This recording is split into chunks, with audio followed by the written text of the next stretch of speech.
Welcome to the channel. My name is Matthias. Today we're going to talk about Marvel Team Up issue 68, where we have this pretty bonkers story where we have Spider-Man teaming up with the Man-Thing. So without further ado, let's get into this. There's a lot to unpack here. So the issue starts off with Spider-Man trying to rescue Man-Thing. He's on exposition at this circus.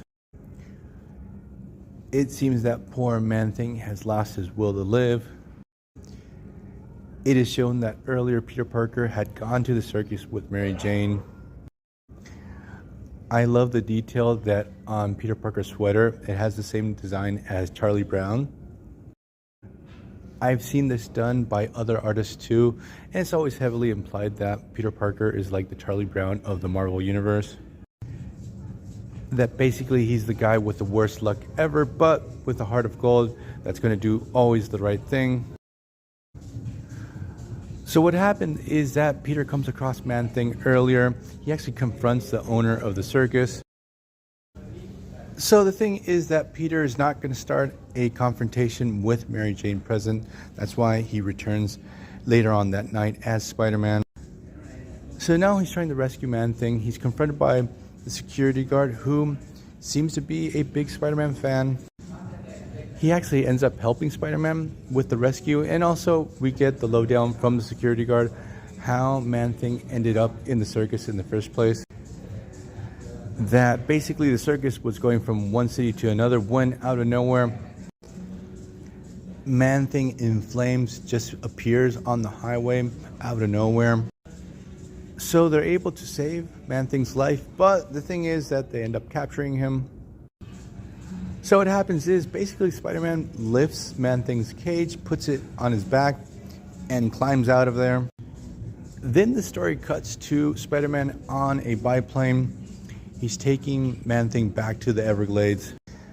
It seems that Spider-Man has called in a favor to Kirk Connors, and the pilot is a good friend of his. When out of nowhere, one of the motors to the plane just explodes. They crash land. Spider-Man, the pilot, and the co-pilot all survive. Man-Thing too, who's able to reconstitute himself. He's back to his normal self. So what happens is Man-Thing seems to be driven to go to a certain place. Spider-Man decides to follow. This moment is priceless because the pilot's like, go ahead, go be a hero. Someone's going to come and rescue us one day. So Man-Thing arrives to this cabin, and we find that on the inside we have two prisoners. We have Kendrick Hale and this sorcerer. His name is Dakim. I know next to nothing about these characters, but the thing is that I know that at least Kendrick Hale and Man-Thing are tied to the Nexus of Realities. We also discover that the captor of these two characters is Despair. Now, this villain can be an interesting character depending on who writes him, but most of the time he's like a less cool cousin to Nightmare. Also, for some reason, he's also tied to the Nexus of Realities. There's a lot of stories of Despair in the Everglades. So Man-Thing and Spider-Man set out to liberate these two prisoners.